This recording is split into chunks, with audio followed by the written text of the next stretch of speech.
सूरज की पहली किरणें गांव के उस छोर पर पड़ीं जहां छोटे छोटे कच्चे मकान कतार में बने हुए थे। इन्हीं झोपड़ियों में से एक में रहता था कमल, एक सीधा सादा लकड़हारा। कमल की जिंदगी बहुत साधारण थी। सुबह सूर्योदय से पहले जंगल जाना, लकड़ियां काटना और उन्हें बाजार में बेचकर अपने परिवार का पेट पालना। कमल के पास न जमीन थी न धन दौलत। पिता का देहांत बचपन में हो गया था और मां बीमार रहती थी। घर की हालत इतनी खराब थी कि छत से बरसात का पानी टपकता और दीवारें हर साल नई मिट्टी चढ़ाने की मांग करती। लेकिन इन सब कठिनाइयों के बावजूद कमल का मन साफ और दिल उदार था। गांव वाले उसे अक्सर हंसी में गरीब लकड़हारा कहते, लेकिन किसी का दिल दुखाना उसके स्वभाव में नहीं था। कोई भी परेशानी में होता तो कमल सबसे पहले मदद को पहुंचता। कभी बैलगाड़ी खींच देता, कभी किसी के खेत से झाड़ियां साफ कर देता। उसकी एक ही तमन्ना थी कि मां को अच्छे इलाज के लिए शहर ले जा सके। लेकिन लकड़हारे की आमदनी इतनी कम थी कि 2 वक्त की रोटी जुटाना ही मुश्किल हो जाता। फिर भी कमल मेहनत करने से पीछे नहीं हटता। एक दिन सुबह सुबह जब आसमान पर धुंध छाई हुई थी, कमल अपने औजारों के साथ जंगल की ओर निकला। जंगल गांव से दूर था और लोग कहते थे कि उसमें कई रहस्य छिपे हुए हैं। बुजुर्गों की मान्यता थी कि जंगल में देवी देवताओं का वास है और उसमें कुछ ऐसे जीव रहते हैं जो साधारण आंखों से नहीं देखे जा सकते। गांव के बच्चे जंगल का नाम सुनते ही डर से सिमट जाते, लेकिन कमल के लिए जंगल उसकी रोजी रोटी का साधन था। वह पेड़ों के बीच से गुजरता हुआ अक्सर चिड़ियों की चहचहाहट, पत्तों की सरसराहट और हवा की ठंडी छुअन का आनंद लेता। उस दिन भी जब वह जंगल के गहरे हिस्से में पहुंचा तो अचानक उसे एक अजीब सी अनुभूति हुई। वातावरण कुछ ज्यादा ही शांत था, न पक्षियों की आवाज न झाड़ियों की हलचल। कमल ठिठक गया। वह पेड़ काटने ही वाला था कि अचानक उसकी नजर पास की एक झाड़ी पर पड़ी। झाड़ी के पीछे कुछ चमकता हुआ दिखाई दिया। पहले तो उसने सोचा कि शायद सूरज की रोशनी किसी चीज पर पड़ रही है, मगर गौर से देखने पर लगा जैसे 2 हरे हरे दीपक अंधेरे में चमक रहे हों। कमल का दिल जोर जोर से धड़कने लगा। वह डर के मारे पीछे हट गया। तभी झाड़ी हिली और उसमें से एक सांप बाहर निकला। लेकिन यह कोई साधारण सांप नहीं था। उसका फन उठे हुए था और उसकी आंखों में असाधारण चमक थी। कमल ने पहले कभी इतना बड़ा और विचित्र सांप नहीं देखा था। उसके पैरों तले जमीन खिसक गई। हे भगवान, यह क्या है? उसने मन ही मन सोचा। लेकिन उस नाग ने हमला नहीं किया। वह बस स्थिर खड़ा होकर कमल को घूरता रहा। कमल के हाथ से कुल्हाड़ी लगभग गिर ही गई। वह भागना चाहता था, लेकिन उसके पैरों में जैसे जान ही नहीं बची। फिर अचानक उसके मन में विचार आया, अगर यह सांप मुझे मारना चाहता तो अब तक कर चुका होता। यह कुछ अलग है। हिम्मत जुटाकर उसने धीरे धीरे पीछे हटने की कोशिश की। तभी नाग ने अचानक फुफकार मारी और पल भर में झाड़ियों के भीतर गायब हो गया। कमल का दिल अभी भी धड़क रहा था, लेकिन उसके भीतर एक अजीब सी जिज्ञासा जाग चुकी थी।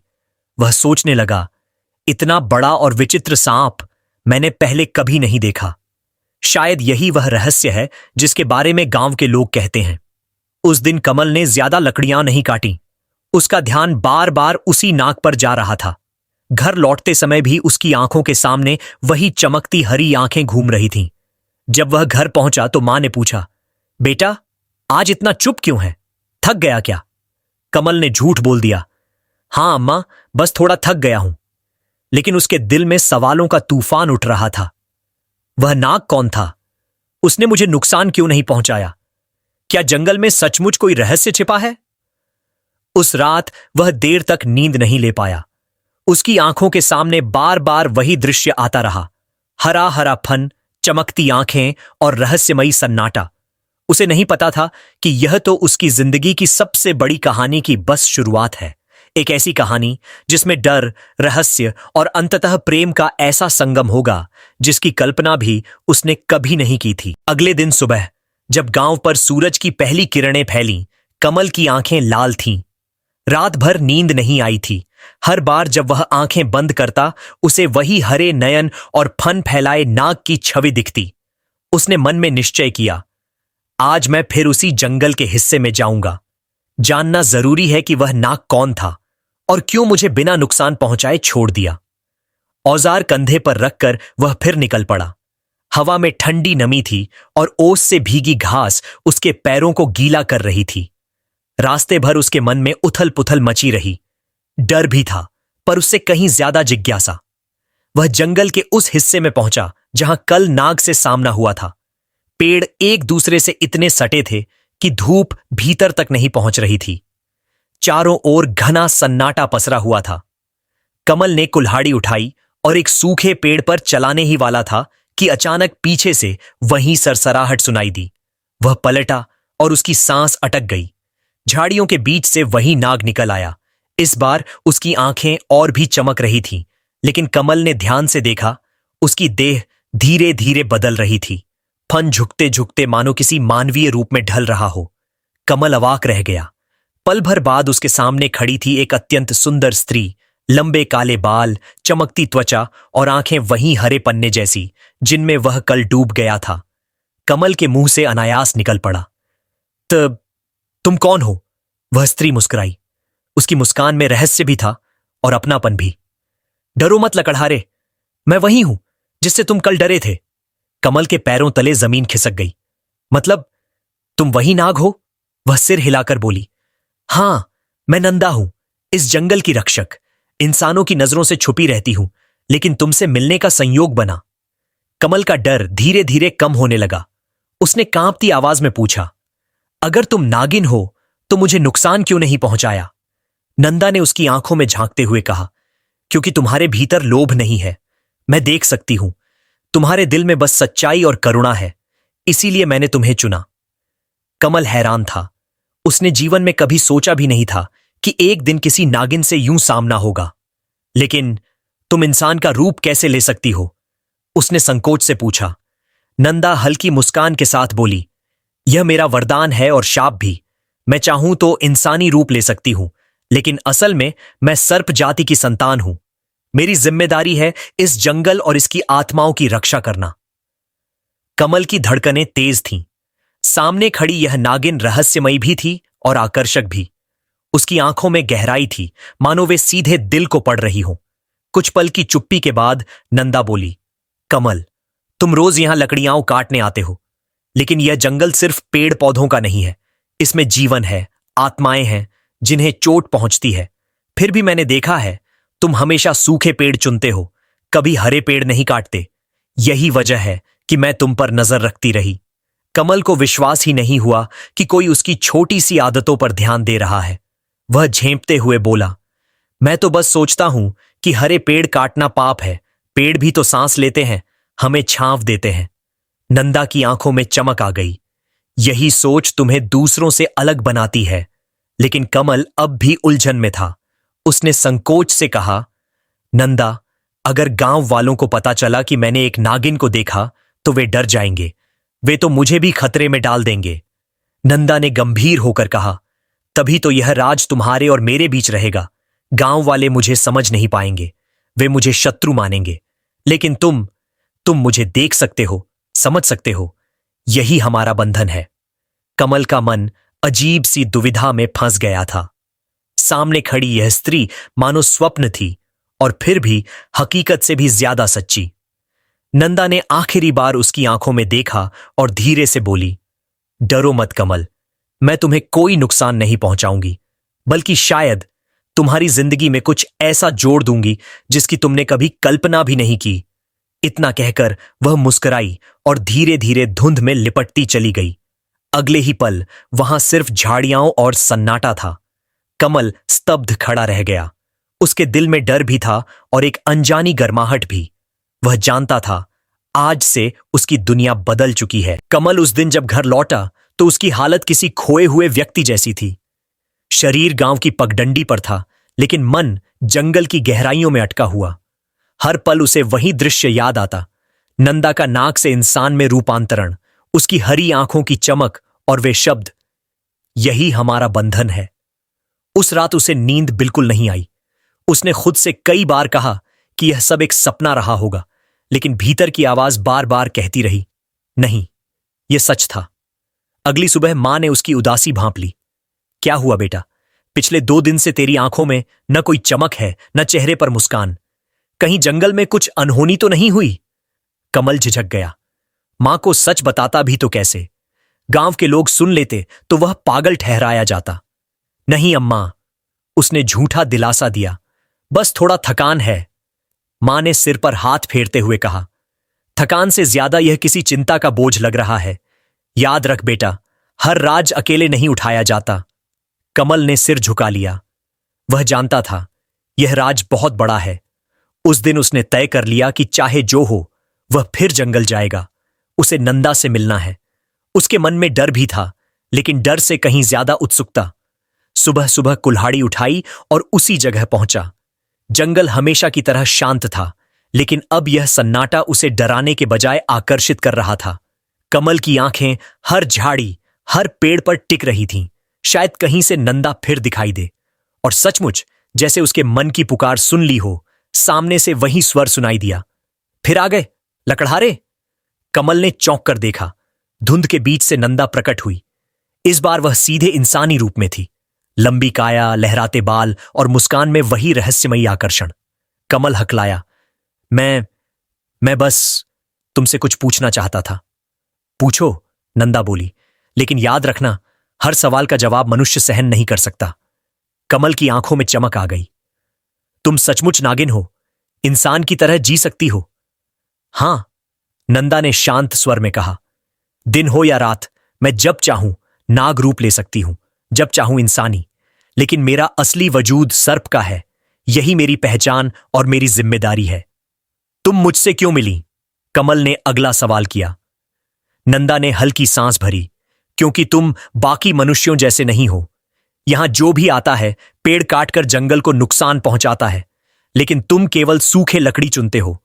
तुम्हारे भीतर लोभ नहीं है और यही तुम्हें अलग बनाता है। कमल का दिल धड़क उठा। उसे पहली बार महसूस हुआ कि उसकी छोटी सी आदत किसी और के लिए इतनी महत्वपूर्ण हो सकती है। लेकिन उसके मन में एक और सवाल था। अगर गांव वालों को यह पता चल गया तो? वे तो बहुत अंधविश्वासी हैं। वे तुम्हें खतरा मान लेंगे। नंदा मुस्कुराई। इसलिए यह राज सिर्फ तुम्हारा और मेरा है। डर से ऊपर उठो कमल। कभी कभी जिज्ञासा ही इंसान को नई राह दिखाती है। कमल उसकी आंखों में झांकता रहा। उसे लगा मानो वहां अनगिनत कहानियां छिपी हैं। डर धीरे धीरे पिघल रहा था और उसकी जगह अजीब सा अपनापन घर कर रहा था। बातों ही बातों में समय बीत गया। जब विदा का समय आया तो कमल ने हिम्मत करके कहा, क्या मैं कल फिर आ सकता हूं? नंदा की मुस्कान और गहरी हो गई। अगर तुम्हारे दिल में सच्चाई है तो मैं हमेशा तुम्हें मिलूंगी। इतना कहकर वह धीरे धीरे धुंध में ओझल हो गई। कमल देर तक उस जगह खड़ा रहा। उसकी आंखों में अब भय नहीं था, केवल उत्सुकता और एक नया आकर्षण था। उसके मन ने स्वीकार लिया था, नंदा अब उसके जीवन का हिस्सा है। अगले कई दिनों तक कमल रोज जंगल जाने लगा। अब उसके कदमों में डर नहीं, बल्कि एक अजीब सी बेचैनी होती। उसे पता था कहीं न कहीं नंदा उसका इंतजार कर रही है। वह कुल्हाड़ी तो साथ ले जाता, लेकिन लकड़ी काटने का उसका मन कम ही होता। उसके लिए असली खजाना अब वे कुछ पल थे जो उसे नंदा के साथ मिलते। एक दिन जब वह पहुंचा तो देखा नंदा एक बड़े पीपल के पेड़ के नीचे बैठी है। उसकी आंखें बंद थीं और वह मानो ध्यान में लीन थी। कमल ने पास जाकर धीरे से कहा, नंदा। नंदा ने आंखें खोली। उनमें नमी सी थी। कमल, क्या तुम्हें पता है मैं क्यों इस जंगल की रक्षक हूं? कमल ने सिर हिलाया। नहीं, लेकिन जानना चाहता हूं। नंदा ने गहरी सांस ली। बहुत समय पहले मेरी जाति के नाग इस जंगल की रक्षा करते थे। यह धरती सिर्फ पेड़ों और जानवरों की नहीं, बल्कि अनगिनत आत्माओं की भी है। यहां की हर जड़, हर पत्ता जीवित है। लेकिन इंसान अपनी स्वार्थी सोच से जंगल को नुकसान पहुंचाने लगे। पेड़ काटे गए, नदियां सूखने लगीं। तब मेरे पिता नागराज ने यह वचन लिया कि उनका वंश इस जगह की रक्षा करेगा।